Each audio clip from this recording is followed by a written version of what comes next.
You're listening to Speaking Of by WFSU Public Media. This week, we're talking about Independence Day, and we'll get into the results of our listener survey regarding freedom and what does it mean to be an American. And we'll discuss these topics with Mayor John Dailey and Ethel, a longtime resident who recently got her citizenship. Hi, I'm Gina Jordan, Morning Edition host at WFSU, and today we are speaking of July 4th.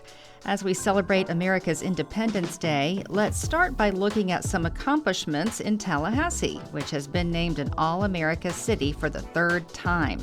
10 cities got the honor last Sunday night in Denver.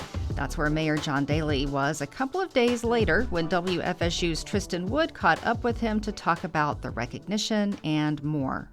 It is a tremendous honor when you think of the fact that there are 19,500 cities across the United States, and we are one of 10 that have received the All-American City designation for 2025.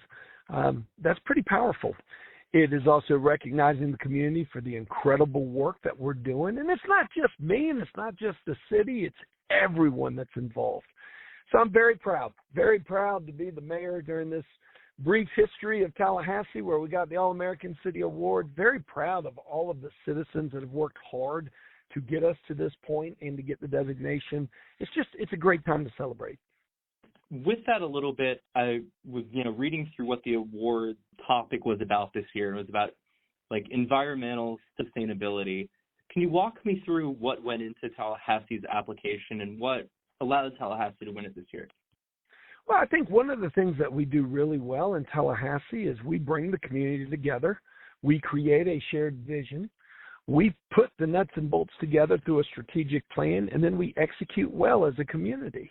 So if you look at the Southside Action Plan, you look at the Clean Energy Plan, you look at our strategic plan at the City of Tallahassee, we have a track record of success of bringing the community together, creating the vision, creating the plan, and executing. And I think that's special. I don't think all communities can claim that type of victory like we do. And so I'm very proud to be part of this process.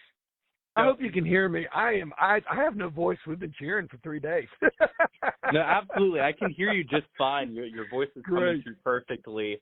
Off this award win, where does Tallahassee go from here? What are some areas that you want to carry on the momentum and continue Tallahassee's growth? Yeah, we're on a roll. If you think about the past 3 weeks alone, we have been recognized as the best run city in the state of Florida, in top 20 in the United States. We've been we have been named an All-American City through the National Civic League.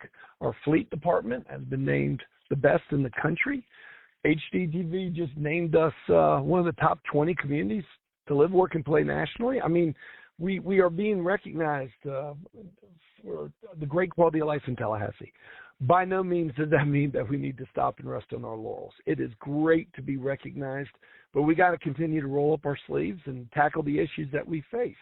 The good news is that we have that roadmap to success, bringing the community together, creating that shared vision, putting the plan together and executing it.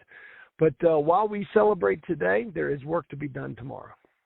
So switching to the kind of 4th of July-based question, what does freedom mean to you? Well, we live in the best country in the world by far. That does not mean that democracy is easy. That does not mean that it can't be frustrating at times. And I think that when we live in the country, and especially when we live in a community where we can live our lives, worship who we want, what we want to worship, be able to love who we want to love, and be able to pursue the American dream, I think that's everyone's dream. And what do you think it means to be an American?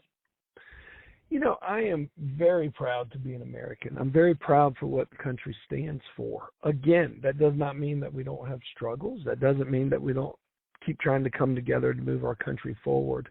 But it's such a beautiful place. And I've had the opportunity to live and travel all around the world, and I couldn't think of a better place to live and raise kids than right here in the United States, and especially Tallahassee. Thank you so much for the time. I'm sure you're jet lagged, and again, congratulations to you and everyone at the city. Oh no, I'm still here in Denver. I'm sitting next to the director of Habitat for Humanity for Tallahassee, Antoine Wright. We're working, man. We're about to go visit the Denver Habitat for Humanity team out here, learn what we can learn from them, and share some ideas from Tallahassee, and see what else we can bring home, maximizing the trip. And plus, is Denver a little bit cooler than Tallahassee is right now? It is. It is a little cooler, and it's a little bit more of the dry heat, not the humidity that we have. That was Mayor John Dailey speaking with WFSU's Tristan Wood. By the way, the mayor has not confirmed a run for a third term, but he says he is planning a major announcement within the next couple of weeks. Now I'm joined by Interim News Director Regan McCarthy. Hi, Regan. Hey, Gina. So, Regan, we heard from our listeners about their views on the United States as we celebrate Independence Day. Yeah, that's right. So I just want to make clear from the jump here, this is not a scientific poll that we conducted here. This is just a survey of our listeners where we asked them how they're feeling about the state of the United States. And we had about 800 people who responded to our initial question. And I have to say, the majority of them said that they were feeling concerned or even disappointed with what they're seeing in the United States right now. Some people did express optimism and even excitement in some cases. But when we asked people sort of why they're feeling that way, and in fact, the main question we asked them is, what does freedom mean to you? I think we got some really interesting responses. A lot of people talked about the idea of freedom of speech, that's very important to them, freedom to assemble, freedom to make their voices heard. And that's something we've been seeing in Tallahassee actually a lot lately. We saw several protests related to immigration. We saw earlier in June the No King's Day protest, which was a protest really relating to the Donald Trump's administration. And we caught up with a protester there whose name is Andrew Falls, who talked about that importance of being able to protest. It's great to see so much solidarity happening, and the fact that despite the rain, despite how gross it is outside right now, despite the fact that it's early on a Saturday morning, so many people are still willing to come out and support all of this. I mean, there's so many reasons to protest here today. There's a whole list of things. So that was the protest, as I said, the No King's Day protest, where there were actually thousands of people who turned out at that protest. And Andrew Falls was right. It was a rainy day that day. We also heard from, again, our listeners who responded to the survey. And again, these are people whose email addresses that we have who are really connected to our station. And so I just want to put that in perspective. This is not a survey that gets a broad swath of our community. These are people who are really connected to our station, who are sharing their opinions with us. Yeah. And they talked about another one of their concerns is this idea of freedom of autonomy, their ability to raise their families in the way that they want to raise them, or their ability to seek the kind of health care that they want to seek, or their ability to practice the religion that they want to practice. And we actually had one of our listeners respond through that survey in a voice message to us. Barbara Myers is a transgender veteran. Hi, being transgender, the federal and state governments are trying to make me a non-person and take away the benefits that I've earned as a Vietnam War veteran. I was in Vietnam twice, and I've earned benefits. I've been exposed to Agent Orange, and I'm suffering from that exposure. And the government is trying to take away those benefits.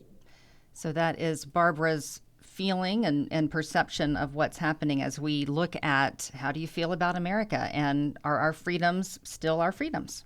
Right, exactly. And we do really appreciate Barbara and all of our listeners for sharing their thoughts about this with us.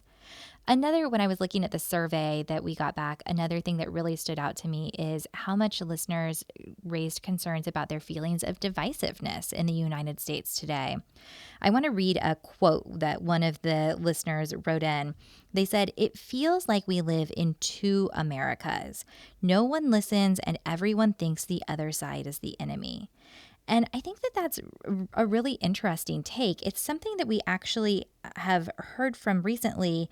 The host of the Hidden Brain podcast from NPR, Shankar Vedantam, was talking about how we can keep our conversations going in a world where there's already so much polarization. Many listeners have heard the term intellectual humility, which is to say that I remind myself from time to time that I don't know everything, that other people, in fact, might know more about a subject than I do.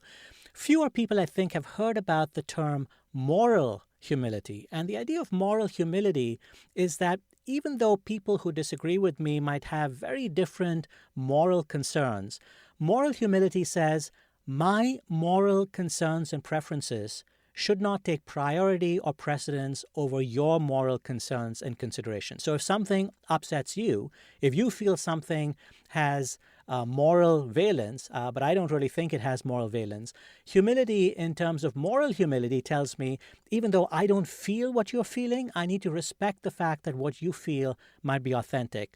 So many of the disagreements and the passionate quarrels that we have stem from the fact that we are unable to recognize or acknowledge that the concerns of other people are valid, right? So we basically feel that our concerns are extremely valid, and we are outraged that other people don't recognize the intensity and fervor with which we feel our concerns. But we don't extend that to others. We don't basically say, okay, if you care about a different issue, an issue that I don't care much about, but you're saying that this is important to you, I'm willing to concede that this is important to you. I'm willing to concede that this is something that matters to you.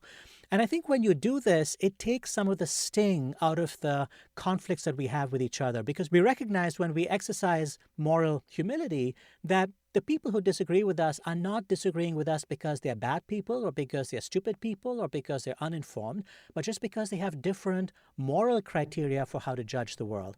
Now, this is easier said than done. Just like intellectual humility, it's one thing to know that it's a good thing to practice, not always easy to practice moral humility.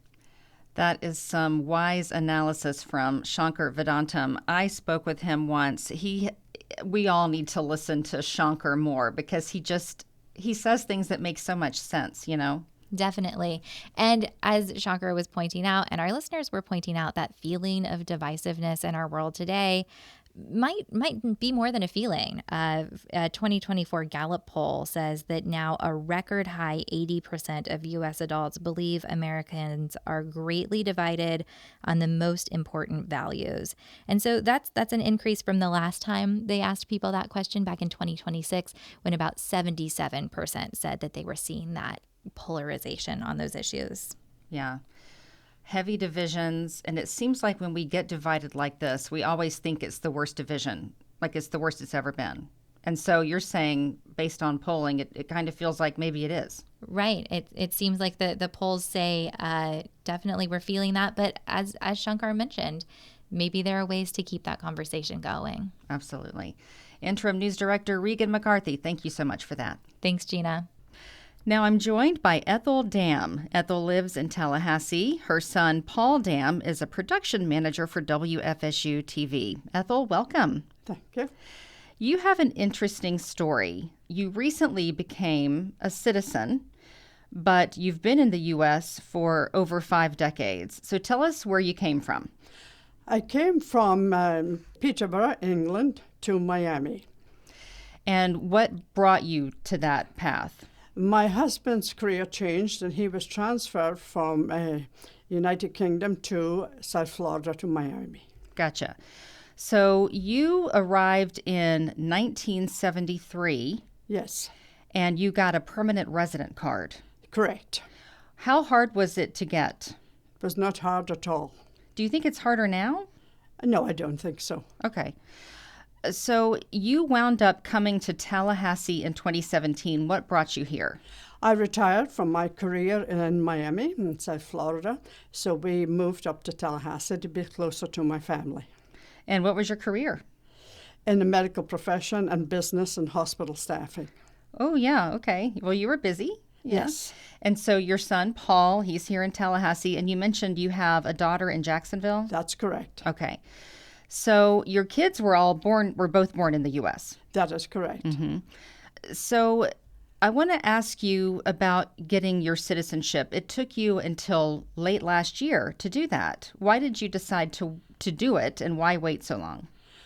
Well, I never thought it was urgent, you know. I had great career in my family. We grew up in South Florida, and I had no issues at all. So that's the reason why it just took me so long. I have less family overseas in the United Kingdom, in Scotland and England, and less traveling overseas. And I thought it was time for me to make a change. When we lived in Miami, I was very active in the community. I worked with Department of Children and Families. We did foster care. I was very active in Miami-Dade public schools, ensuring that my foster children and my own children got the best education possible.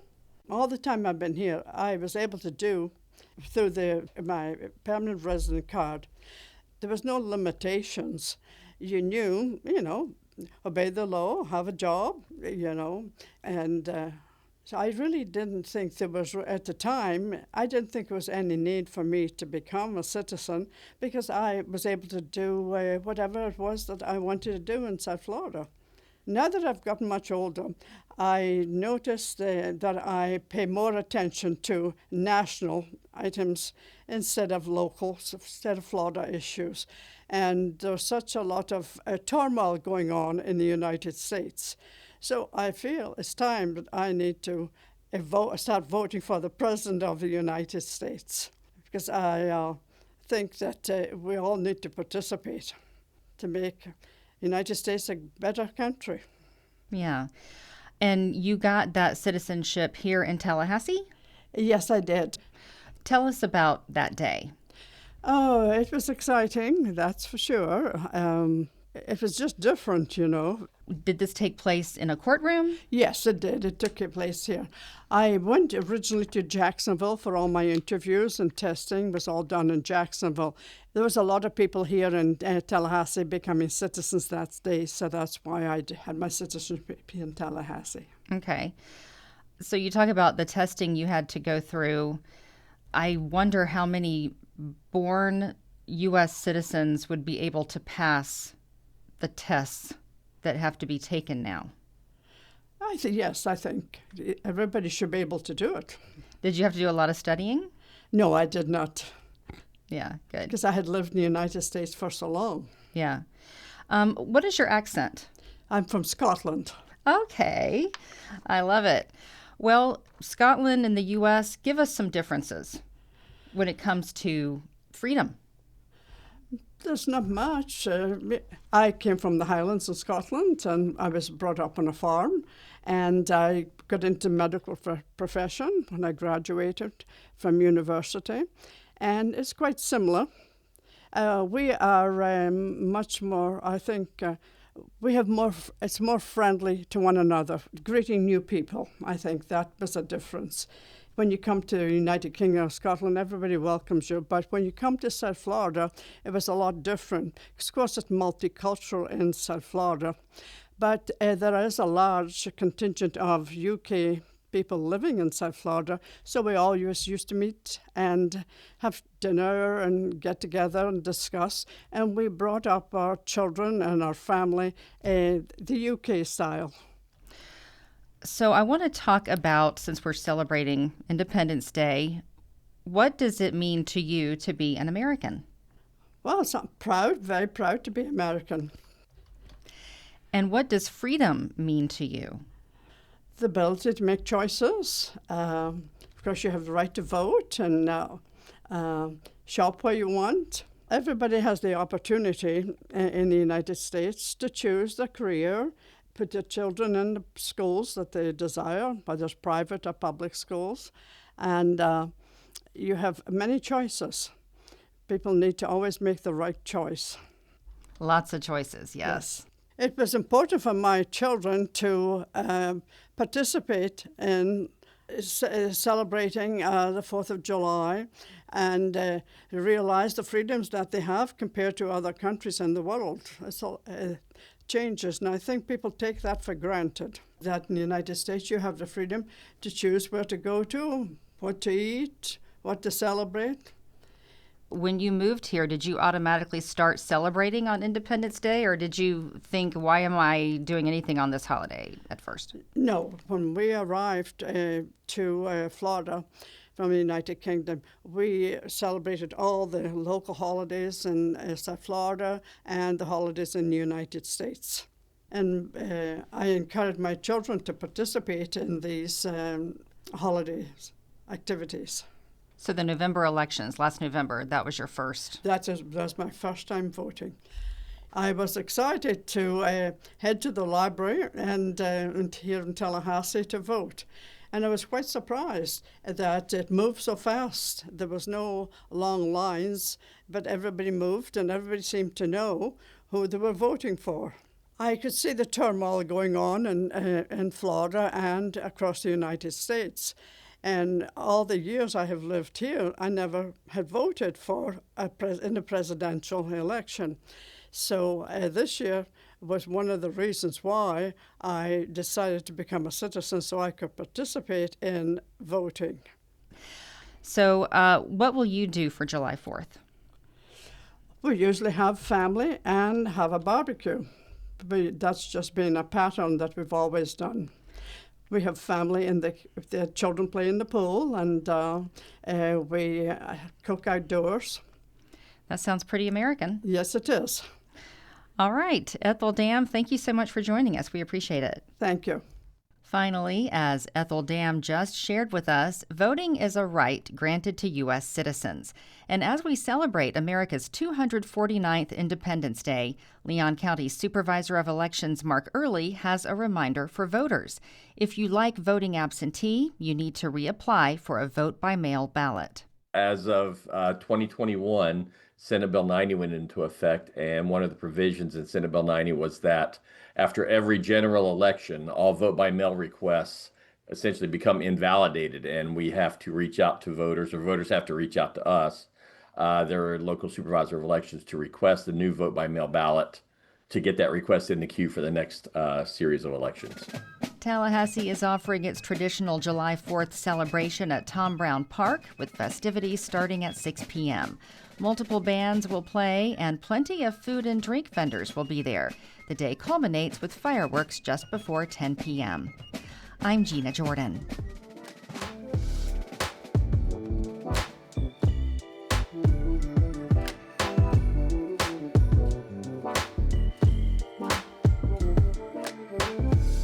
Just tuning in?